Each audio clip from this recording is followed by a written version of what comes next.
Because I've kind of had it up to here with people saying that he's boring or like not creative. He's consistent and he's reliable. And I love Cody Gakpo and we need him on our team. So this is not a safe space for Cody Gakpo slander. Thank you.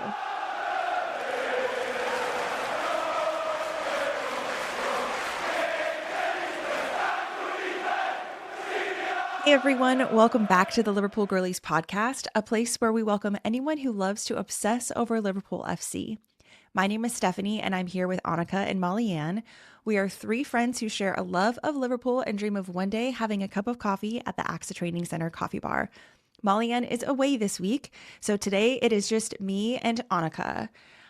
Merry Christmas, just a few days after Christmas. This is just like a chill week. How are we feeling, Annika? I'm feeling great. It was nice to have a post-Christmas match to watch, a little enjoyment, but I'm ready for the new year. It's time to get moving. But yeah, it's been a good week. How about you? I'm feeling very good, very tired from all of our festivities, but I'm home. It's so rare. I'm usually one that I get my Christmas decorations up early and I leave them up through mid to late January. And this year they were up really late.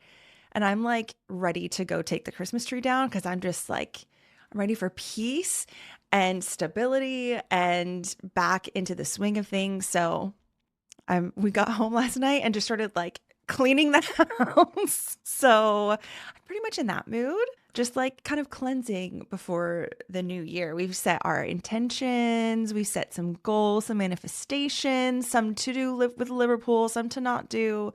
So I'm very excited for some exciting things coming up. Well, speaking of the new year, I thought it would be fun if we did some 2026 Liverpool FC ins and outs edition so we could talk about some things both as fans, but also maybe about the team that we're manifesting could be added, our ins, or maybe taken away, our outs. When you came up with this idea, I'm so excited to hear what you have, what some of your ideas are. It will be I'm very eager. So, They range in their level of seriousness, as you can imagine. Would you like to start? okay, my first out. Individual player slander, specifically Mo Salah and Florian Wirtz, because you just had to let them chill, do their thing. Mo is doing some phenomenal things at AFCON. The problem is not him. There are a lot of other things going on within our team. Like I've said this before, in order for individual players to do their best, the entire team has to be working. And we are getting better, but probably 2 months ago, our entire team wasn't doing very well. So let's please stop bringing down our individual players because they're already being hard on themselves. They don't need your input, okay? Okay? They're doing phenomenally. So out, individual player slander. What is yours? Out, missing early morning matches. I need to wake up early to watch the games. I'm a Liverpool fan. It doesn't matter that it's 4:30 in the morning. I don't have that much going on. Your turn. We have it really difficult over here in the Pacific Northwest, okay? My next out, our bad luck with set pieces. I don't know what it is. We are a very skilled team.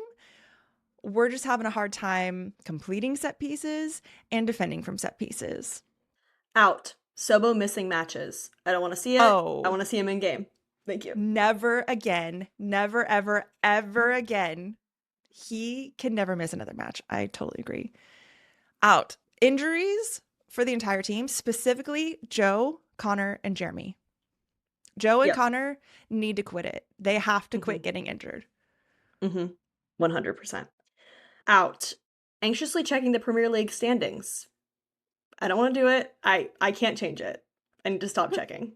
I've been so much better about that this season just because I haven't liked what I've seen. So that's helpful. Out. Frosted tips. Yes, I agree. I almost put it on the list. I'm so glad you said it. We got to stop with that hairstyle. It brings zero good vibes. Out.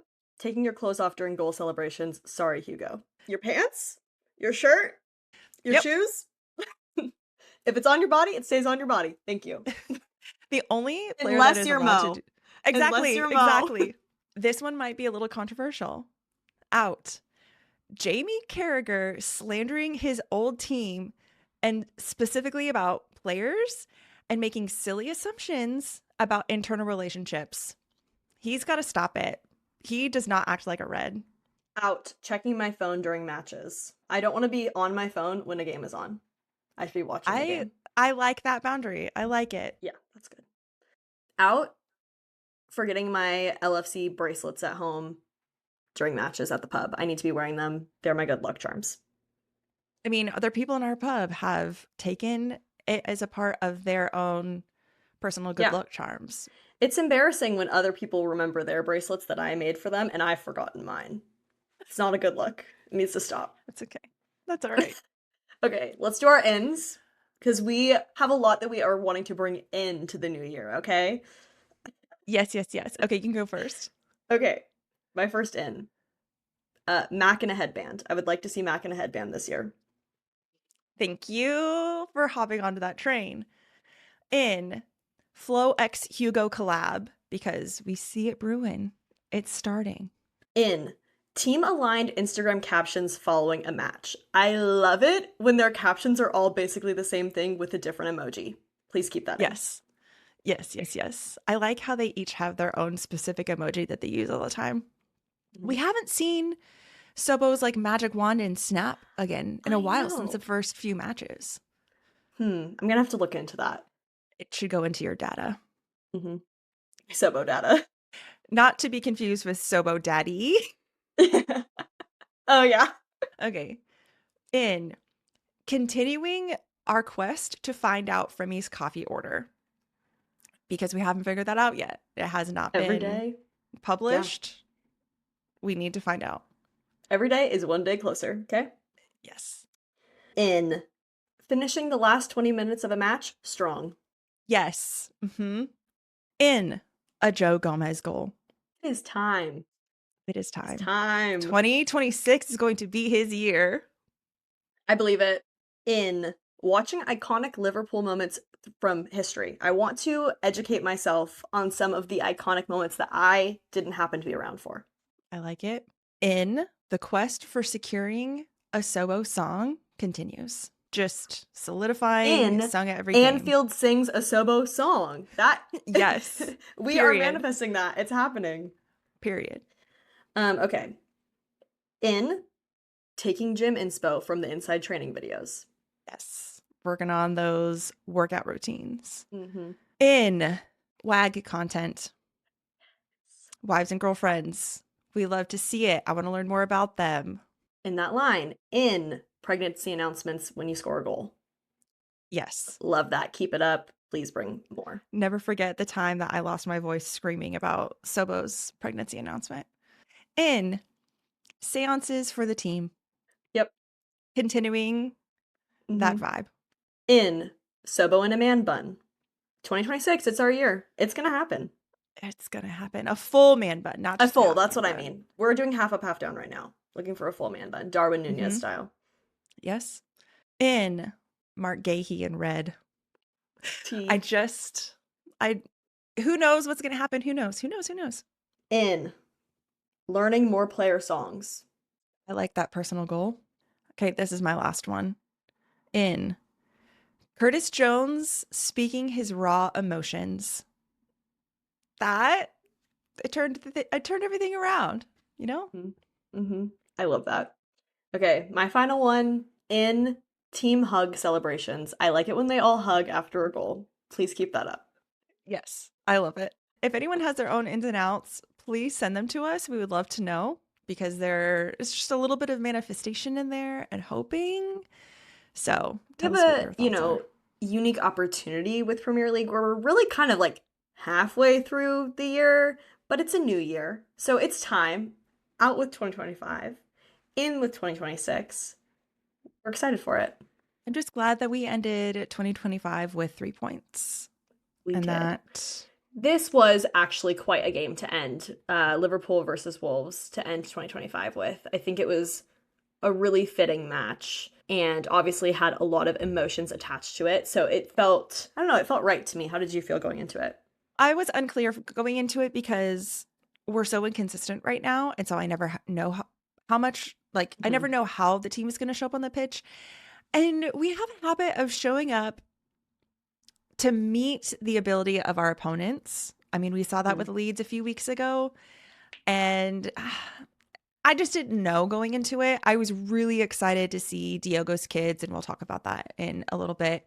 But I knew it was just going to be an emotionally charged experience Mhm. for everyone, both for the home fans and the visiting fans. So I was really excited to see that and how much they were going to honor them.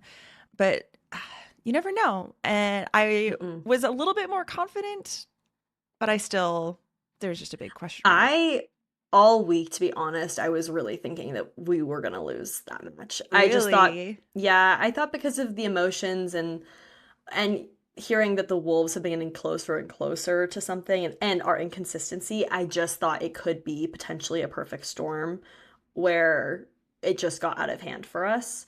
So I was very pleasantly surprised throughout the course of the match and seeing the way that we played, I was like, okay, right. It's going to be fine. But I don't know, there's something in me that was dreading that potential reality. So grateful that that did not come to be. And you're right. It was just the game as a whole. It really was a showcase of our entire season because it showed a lot of progress that we have. We saw it in Flo's individual performance. We saw it in the communication between the players, just how their chemistry is getting so much better.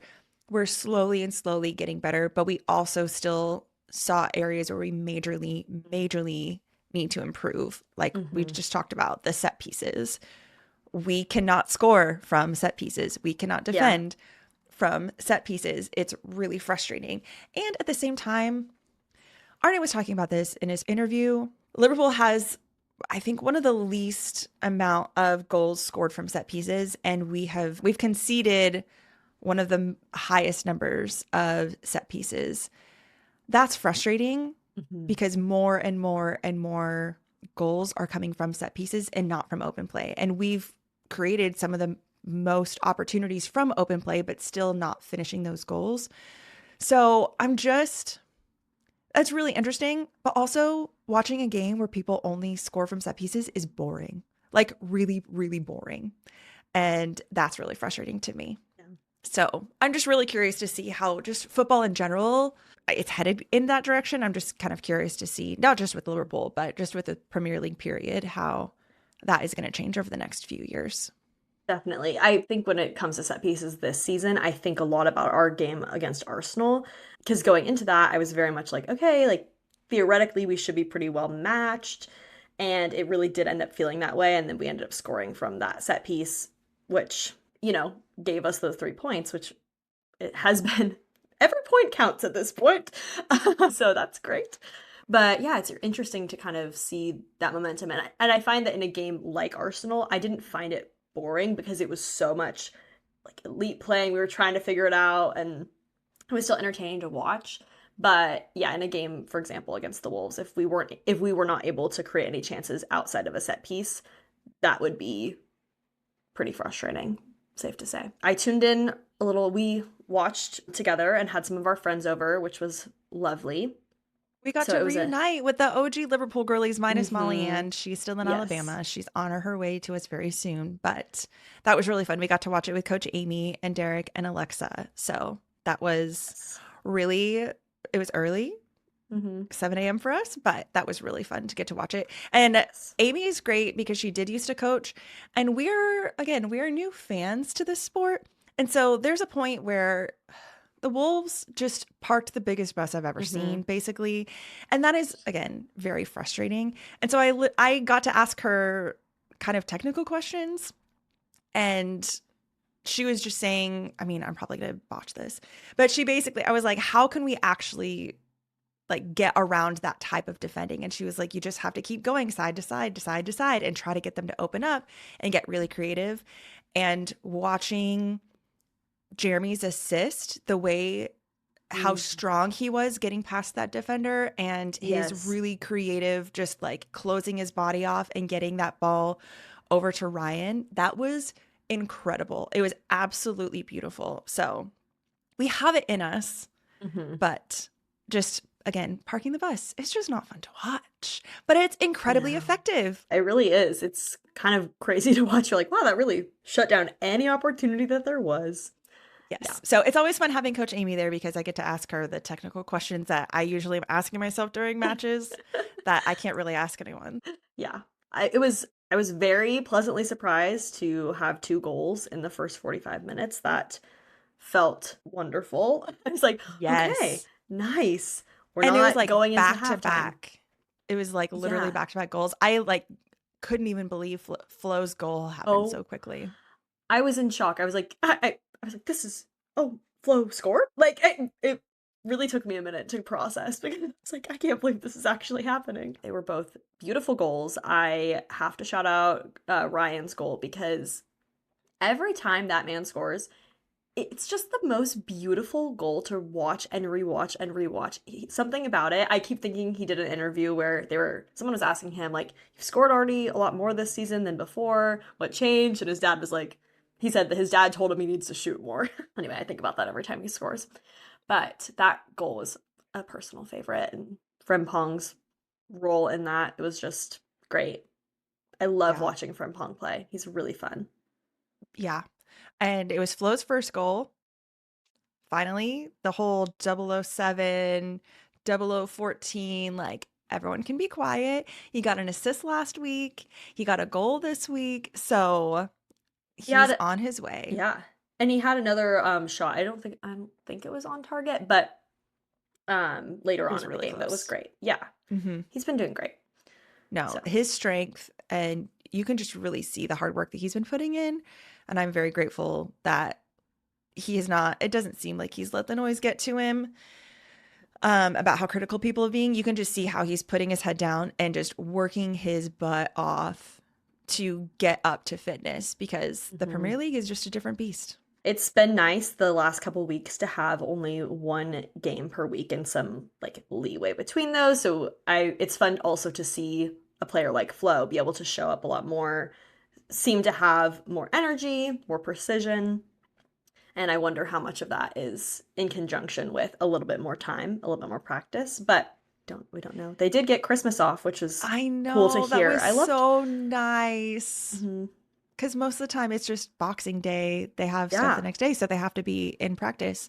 But I guess just with the way that whatever day Christmas Day fell this year just Mm. kind of disrupted that a little bit. So I'm really glad those guys, like a lot of them have kids. And I mean, like Sobo and Borka, it's their kids' first Christmas. And so the fact that Sobo got to wake up and just be with his family all day was really special. Yeah. Hopefully that was He, special for all of them. this was also Cheese' first start in the Premier League at Anfield. I don't know if he Yeah. started in the Premier League anywhere else, but I know this is his first start at Anfield. I was really excited to see that, of course. I love Cheese getting to start. I do wonder, I know he probably wanted more from his first Premier League start at Anfield. Obviously he was good, but we've seen we've seen Chiesa pull out some moves and have some fight. And to be fair, I don't think the game, just the tone of the game against the Wolves, that was not going to be a game that we were bringing like aggressiveness or like a lot of physicality to in terms of the. I think Chiesa does a really good job of bringing that energy that is kind of like a wait, hold on, disruption, I guess maybe to the game is a good way to put it. And I didn't feel like that game warranted it for a plethora of reasons. So I don't know if it really like was a moment for Cheese's unique Mhm. to shine, but He it's still fun to see him start. does. He's a really good sub. The chaos Mhm. and disruption that he brings does really well in the 75th, 80th minute when we really need that. That is when we have seen Federica shine. Yeah. I've just heard a lot of people say, Cheese needs to start, Cheese needs to start. And I'm just like, I really trust the coaching staff to make that right decision. And if they don't think he's ready, then he's not ready. He doesn't quite have the finesse, but he has the energy and disruption when we need that to bleed onto the other players when they're more tired. He can come Mhm. on and really encourage other people to get that pep back in their step. So I think he Yeah. did fine. He didn't do terribly. We didn't get to see him shine a ton, but I'm glad that the fans that have been asking for it for a long time, that has satisfied them. Hopefully, I'm Yeah. curious to see how he felt about that. But he did I not mean, play it's all 90 minutes. Who did Cody sub in for him? I think yes, so. yeah. I think it was a Oh, defensive no. player. Yeah, it was Connor who subbed in for Yes, Cheese, that's right. That's right. which I was like, very no. interesting. Mm-hmm. No, I think that it is different than how I felt about Darwin Nunez because Darwin always had energy when he was starting, but sometimes his precision was off during a full 90 minutes. So I tended to really see Darwin as an integral part of our team, but really effective when he came in later on in the match. And Chiesa, I don't have the same because it's not that I was like, oh, Chiesa's really making an impact, but it's just not working out. I didn't have that feeling. So I do think it's different, but his opportunity so far has been in those game changer kind of moments. So yeah, just give him time, I guess. See what unfolds. As our striker situation unfolds, we have somehow both a lot of strikers and it feels like not any strikers. So I don't know how that really plays out, but here we are. We'll see. I mean, they're all improving. It's Absolutely. incredible to watch. But I have a very specific question. Why is Alexis McAllister always paired to defend the tallest players when we are trying to defend from a set piece? Why? Literally, I saw him next to one of their tallest players and I asked the room, why does that always happen? And then that is when they scored the set piece. Why? Yeah, He literally unfortunately. went up to his shoulders. It is a great question. I really would love to know. Or is it just no one's thinking about it? Is it because I they want think that Mac to get in their heads because maybe the Argentinian is really spicy. spicy? I don't know. Great. This would be a great question for the set piece coach. Yeah. Another person I would like to add to my list of dream interviews. Hmm. This was during our viewing experience. Was that when my mom said that McAllister was really tall? I don't remember that. There was at one point that she commented that someone was really tall in reference to McAllister, which gave me just a chuckle. I mean, I think it might have been the camera angle. I wonder where he was, who he was standing I next don't know. It to. wasn't That's during the so set piece because he funny. definitely did not look tall in that moment, but it made Shout me out, laugh. Krista. Thank you for that Yes. moment, Krista. And as always, Connor Bradley being subbed in when he came in for Cheese. Honor. That man is incredible. We have another slide tackle to be added to his repertoire because he definitely defended against a second goal Yeah. for the Wolves. It was his tackle on Arias that, oh, oh my gosh, was incredible. Like, oh, you just got back from Yes. being injured? Okay, let's do it. We need a Connor Bradley slide tackle Hall of Fame because he does it. It's so satisfying to watch. I love watching his slide tackles. It's like there's a Do couple things I do love. Cross pitch kicks. That always, I'm just like, oh, slide tackles. Oh, so good. It's so fun to watch. do I need to edit the Connor Bradley edit that we posted of adding the one against Arias in because It's like, oh, we sorry, did forgot a clip. we did post a that's 100% your look Connie baby TikTok this week if you missed it. So please go and see that on our social media. It's just highlighting some of his best tackles, specifically against Yeah. Real Madrid, to give him I this moment. I would like to bring the nickname Connie Baby as an official nickname for Connor Bradley because it's CBCB. Like I really think that it fits. Mhm. So if you hear me reference Connie Baby, that's because Connor Bradley did something We'll add it to the absolutely nickname wonderful. list. Hmm. We will add it to the nickname list. I love it. And then Cody Gakpo just came back from injury. And again, another sub on that made a massive difference. And I would like to say something in defense of Cody Gakpo, okay? Okay. Because I've kind of had it up to here with people saying that he's boring or like not creative. He's consistent and he's reliable, and I love Cody Gakpo, and we need him on our team. So this is not a safe space for Cody Gakpo slander. Thank you. Coach Amy got pretty heated with that exact opinion Yes. yesterday. Yes. He That's how I immediately feel. created a chance. Immediately. And it was just like, see? As you and Amy were talking about that, I literally looked at Amy and was just like, yeah, well, a lot of people are just saying that he's predictable. And she's like, yeah, predictable in creating chances. Predictably good. It's like Liverpool handed him a 6-year contract for a reason. Like he's just reliably good. I just miss the personality, you know? He's just very focused. very But televisioned this season. I love him because, well, he is focused this season. He's done like less interviews or whatever. But what we've seen in interviews from past seasons and whatnot is that off the field, he's like total teddy bear, like super warm, maybe like a little less confrontational. And on the pitch, he's like super dialed in. I love his Dutch energy. We love He our feels very Dutch Dutch to me. players. I hope that during the World Cup he gets some good playtime with Netherlands because last summer was great. Hmm. Or was that 2 summers ago? I can't remember now. Might have been two. He does a great job. After the match, there definitely was some more like posts different from different players, and Konate's post really stood out to me as being super heartfelt about what this game against the Wolves meant, and for the fans from both Liverpool and Wolves and the players and team from both Liverpool and Wolves to have an opportunity to kind of grieve through football, like as an expression of their grief. And it was really touching. I don't know. I felt that time kind of slowed down for me on that one. It was the most tender and emotional we've ever seen Ibu. And Hmm. it was like kind of refreshing and really special to see that from him. So that Yeah. was really, really sweet. He shared a photo of Diogo's sons, who were the mascots at the beginning of the game, and got to kick the ball around with Virgil and get walked out with Virgil and Ali. So, yeah, it was really touching to see that. And he shared a part of his quote from his caption in referencing to playing the game was, "What a pleasure, and at the same time, what pain."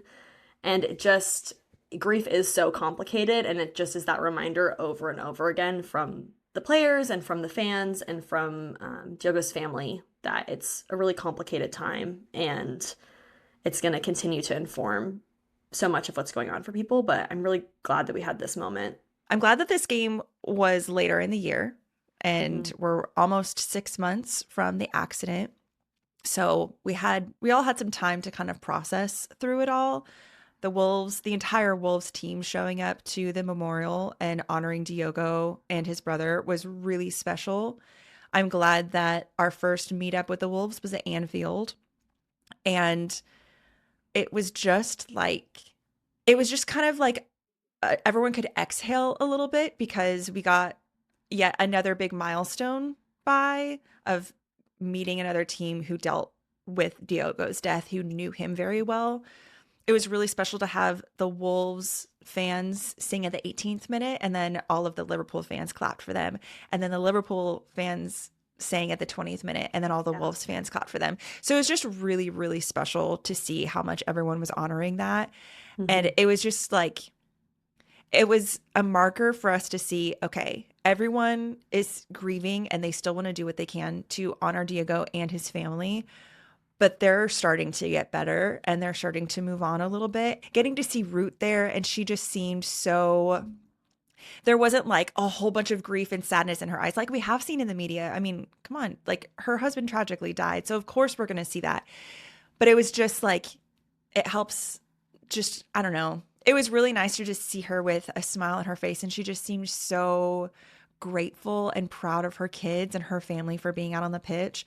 I saw an edit today that was, someone took a video of Diogo on the pitch with his oldest son at Anfield kicking a ball back and forth with him, and then it transitioned into Virgil kicking a ball back and forth with the kids.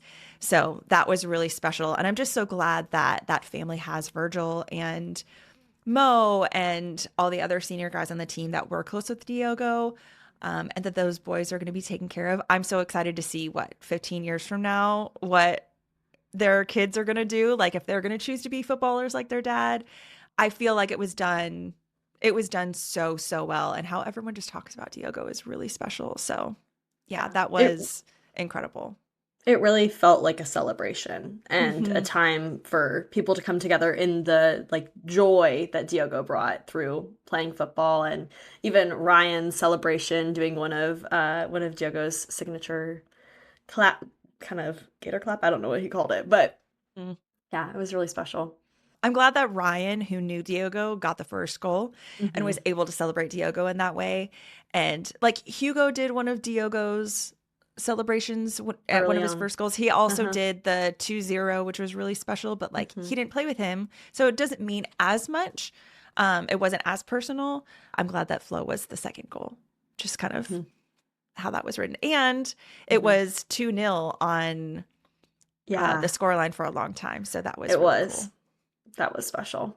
Well, and that was our last match of 2025. So our next game is on New Year's Day. We're really immediately going into it. Mhm. Playing Leeds, okay? I am manifesting a different energy than last time we played Leeds. Yep. A very quick turnaround from the first time that we played them. So that's really Mm-hmm. interesting. We are in a little bit of better form than we were the week of Thanksgiving. No, not even the week of Thanksgiving, like the beginning of this month. So we've won 3 Premier League games in a row now. A little bit before we started recording, I was actually looking at the Premier League standings, which my phone was like, this, you searched this 3 weeks ago, and I was like, okay, it's been a while since I looked at this. Last year it was, I just want to see us at the top of the table the whole time. Now we're taking a step back. But it was nice to not see any red X's in the last 5 games. That was very nice to see. We Yes. are currently sitting fourth on the table. Thank you, Aston Villa. Shout out Josh for beating Chelsea. We are now a few points ahead of them and still only 10 points behind Arsenal. So Mhm. who knows what's going to happen? We are slowly getting better. I'm slowly becoming more confident. Hopefully, this will continue. Hopefully, Isak can come back Yes. strong Ugh. and healed. Mm-hmm. Just so many injuries. I need It's Joe to so come much. back too. It's really, it's a lot to I'm just process. so glad to have Cody back. Yeah, and especially considering the injuries that we are facing, it's interesting. Our next two games are super close together. We only have 2 days between them, which, as we get into a faster Who? pace of games, 2 full days There's between them. It's on the first, and then the next game is on the fourth. Oh my gosh. So That's we're oh well, three, yeah, two. Oh my gosh. we're at Wow. Anfield on the first, and then we're gonna travel and be in London essentially for the game on the fourth. So yeah, it'll be interesting as we pick up that pace. I'm hoping we see energy. Like I said, my in finishing the game strong. Like what's that TikTok sound? Like the club, Another another club, club. no sleep, and nobody believed we can do it. We're bringing that energy, okay? We're gonna do it. I believe. I believe in them. I mean, they got Christmas off, so and basically 3 weeks, 2 full weeks of no games. Some Only one. Christmas spirit to fuel them, you know? Yes. It's great. Yes. Well, before we wrap up, Annika, who is your player of the week? I'm gonna give my player of the week to Frimpong. I loved his assist. I love his persistence on the pitch. He's so fun to watch play. And also the meme of him when he had the bloody mouth from, was that last game? Going around the internet all week. And then all the other players including it in their photo dumps, mostly Hugo, um, really brought me a lot of joy. So thank you for me. I have another in. More Hugo Ekatike, his dumping Instagram. Yes. More of that, please. We need more Yes. players to have those, please. Thank you More so Finstas, much. thank you. Yes, thank you so much. That would be very grateful. I'd be very grateful for that. Who's your player? I was going to give it to Florian Wirtz, but he already won that from the hashtag Carlsberg player of the match. Okay. Okay. As I was looking through the highlights today, I don't think that Hugo is getting enough praise for what he did on the pitch yesterday. He seemed so frustrated when he was subbed off, and even after the match, he just seemed disappointed with his performance because he didn't score a goal, but he was really close at a couple of times. One of my ins was the Flo X Hugo collab because there was a point where Hugo almost scored. There was like a Trent style Yes. pass that Flo sent over to Hugo that was like millimeters away from scoring. Oh my gosh, it was absolutely gorgeous. it would have been an incredible goal. It was a very, very difficult, it was a very, very small margin for him to get, but that was incredible. And Flo's goal was because of Hugo. He had won the ball from the opposition, passed it over to Kirkes. Kirkes got it back to him. He was approached by two players, was able to pop it over, got around them, and then passed it to Flo, and he made it. So that was really set Yeah. up by Hugo. But that his work on that ball to get it turned over and over to Flo was absolutely incredible. And I haven't seen enough people talk about his work rate. Yes. Also, his defensive interventions during the game were excellent. That man was all over the pitch. I mean, I I would love to turned see to his run you. map. Oh my gosh, I need to look that up. I feel like I turned to you during the match yesterday and was like, his defense is it is incredible. And that's one of the things that some people had been talking about earlier on in this season. Darwin Nunez, Diogo, a handful of the other forwards on the team last season, they played more defensive roles, which really supported Mo to do what he does best. And we Mhm. weren't seeing that as much this season. We have a full different front line now. And so those players don't know how to support Mo, and Mo doesn't know how to support them.